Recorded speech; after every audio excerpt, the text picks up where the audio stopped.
नमस्कार, मैं डॉक्टर अखिल Joshi, diabetes, thyroid एवं हार्मोन रोग विशेषज्ञ आज आप सबसे इंसुलिन और इंसुलिन से जुड़ी तथ्यों के बारे में डिस्कस करूंगा।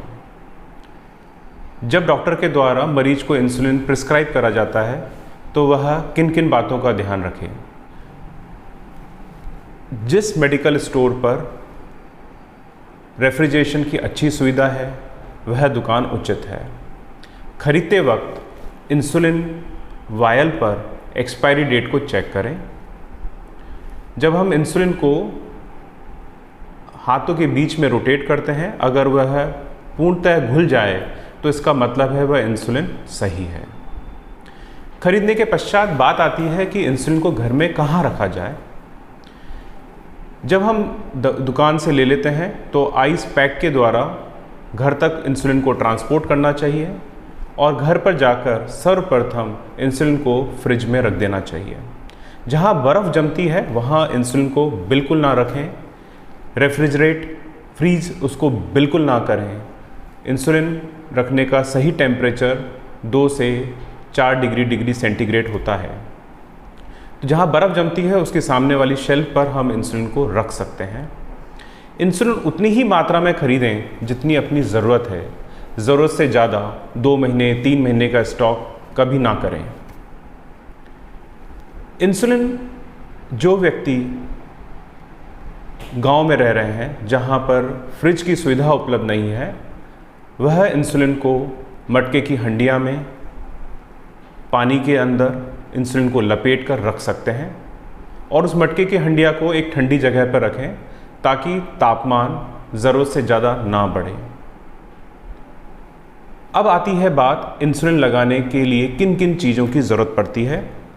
तो इंसुलिन लगाने के लिए हमें ज़रूरत पड़ती है सर्वप्रथम इंसुलिन सिरिंज, स्वाब और साथ के अंदर इंसुलिन वायल की। इंसुलिन सिरिंज 2 प्रकार की आती हैं। जो सबसे कॉमन इंसुलिन सिरिंज अवेलेबल है वह है 40 IU पर ml की इंसुलिन सिरिंज। इस इंसुलिन सिरिंज में 1 से 40 तक की रीडिंग्स लिखी हुई हैं।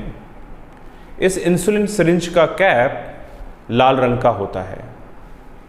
जब हम इस इंसुलिन सिरिंज का उपयोग करें तो यह हम अश्योर कर लें कि जो हम इंसुलिन यूज़ कर रहे हैं वह भी 40 IU पर ml का है।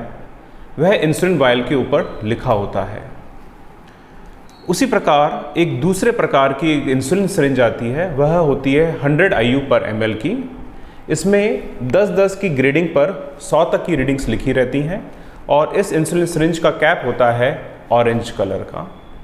हम ये वापस से अश्योर कर लें कि जब हम 100 IU पर ml की इंसुलिन सिरिंज यूज़ कर रहे हैं तो इंसुलिन वायल पर भी 100 IU पर ml लिखा होना चाहिए।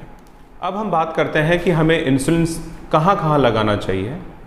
इंसुलिन लगाने की जो प्रमुख जगह है, नाभि से 2 से 3 सेंटीमीटर छोड़कर पेट पर, जांघों में आगे और बाहरी हिस्से में, हाथों में पीछे वाले हिस्से में इंसुलिन लगाना चाहिए। इंसुलिन लगाने से पहले सर्वप्रथम हमें हाथों को साबुन से अच्छी तरीके से धो लेना चाहिए। जितनी भी मात्रा में डॉक्टर के द्वारा इंसुलिन आपको प्रिस्क्राइब करी गई है उतनी ही मात्रा में हम इंसुलिन सिरिंज में हवा को भर लेते हैं। इंसुलिन सिरिंज में हवा भरने के पश्चात इंसुलिन वायल के अंदर टेबल पे उसको रखे हम उतनी ही मात्रा में एयर को प्रेस कर देते हैं। उसके बाद हमें जितनी इंसुलिन चाहिए वायल को रोटेट करके हम इंसुलिन सिरिंज में निर्धारित मात्रा में इंसुलिन को भर लेते हैं। भरने के पश्चात आप ये एश्योर कर लें कि इसके अंदर कोई बबल नहीं हो और साथ में जितनी भी मात्रा में आपको डॉक्टर के द्वारा इंसुलिन प्रिस्क्राइब करी गई है वह मार्किंग के साथ में मैच करना चाहिए। अगर कोई बबल है तो हम इंसुलिन सिरिंज पर क्लिक करके उस बबल को हटा सकते हैं। लगाने के पश्चात, इस इंसुलिन को भरने के पश्चात जहाँ पर हमें इंसुलिन लगाना है उस जगह पर अल्कोहल स्वाब के द्वारा उस जगह को हमें साफ़ कर लेना चाहिए उसके पश्चात उसको स्पिरिट को उड़ने का इंतज़ार करना चाहिए। बताई हुई जगहों पर हमें अपने अंगूठे और उंगली के से एक फोल्ड बनाना चाहिए और उसके बाद 90 डिग्री के एंगल पर हमें इंसुलिन सिरिंज को उस बनाए हुए फोल्ड के अंदर इंसर्ट करना चाहिए।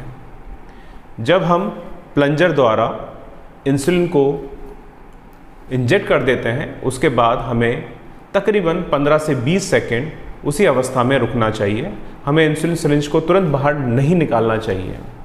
इससे आखिरी बूंद तक इंसुलिन सिरिंज हमारे शरीर के अंदर चली जाती है। जो व्यक्ति पतले दुबले हैं या बच्चे हैं, उनके अंदर हम इंसुलिन सिरिंज का एंगल 45 डिग्री का भी रख सकते हैं। तो यह हमारी सुविधा और मरीज की आकृति पर डिपेंड करता है। लगाने के बाद अब हमें बात आती है कि इंसुलिन सिरिंज को डिस्पोज ऑफ कैसे करा जाए। तो मेरी सलाह आपको यही रहेगी कि उसको कूड़े में ना फेंकें। जब भी आप अपने डॉक्टर के यहाँ अपनी विज़िट पर जाते हैं, वहाँ पर बायोमेडिकल वेस्ट में उसका निस्तारण करें। आप जब भी इंसुलिन शुरू करते हैं तो अपने डॉक्टर से यह सलाह कर लें कि वह किस प्रकार का इंसुलिन है और कितनी देर पहले लगाया जाना चाहिए। एक और इम्पॉर्टेंट बात, जब हम इंसुलिन लगाते हैं तो उसे 20 से 30 मिनट पहले हमें फ्रिज से बाहर निकाल लेना चाहिए, ताकि इंसुलिन का तापमान रूम टेम्परेचर पर आ जाए। ऐसे में मरीज को इंसुलिन लगाने में दर्द कम महसूस होता है। जब हम कहीं ट्रैवल कर रहे हैं, जब हम एक जगह से दूसरी जगह जा रहे हैं, तो इंसुलिन को थर्मस में आइस के साथ में कैरी करना चाहिए। उसको ओपन में नहीं लेकर जाना चाहिए। और मेरी एक सलाह और यह रहेगी कि जब हम एक शहर से दूसरे शहर जा रहे हैं तो उतना ही इंसुलिन कैरी करें जितना रास्ते में ज़रूरत है।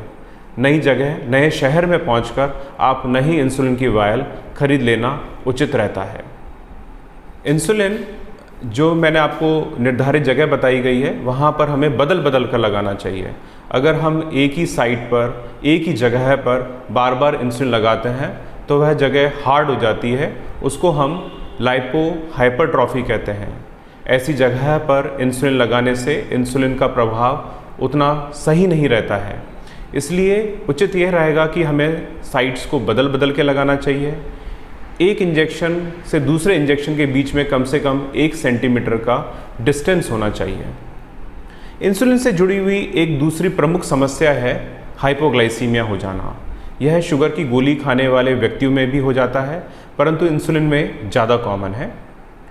हाइपोग्लाइसीमिया यानी शुगर का नॉर्मल से नीचे चले जाना। अगर शुगर 60 मिलीग्राम प्रति डेसीलीटर से नीचे चली जाती है तो मरीज को घबराहट, पसीना, दिल की धड़कन, बेचैनी, हाथ पैर कांपना, पसीना आना, अत्यधिक भूख लगना, यह सब सिम्टम्स आ जाते हैं। हम जो कोई काम कर रहे हैं उसको काम में कंसंट्रेट नहीं कर पाते हैं। सोते वक्त आ रहे हैं तो पूरी रजाई गीली हो जाना या बिस्तर का गीला हो जाना, बार बार सपने आना, यह भी शुगर डाउन होने के सिम्टम्स होते हैं। ऐसे में उचित यही रहेगा कि 3 से 4 चम्मच चीनी घोलकर तुरंत पी ली जाए। 3 से 4 बिस्किट, ग्लूकोज वाले बिस्किट खा लिए जाएं। जो भी मीठा उस समय आपके पास अवेलेबल है वह तुरंत खा लिया जाए। जब हम मीठा खा लेते हैं उसके बाद में हमें कुछ सॉलिड खाना जैसे रोटी, ब्रेड का सेवन कर लेना चाहिए, ताकि आगे हमारे शुगर का डाउन होना बच सके। इन बताई बातों का हम ध्यान रखकर शुगर को हम अच्छा कंट्रोल कर सकते हैं। धन्यवाद।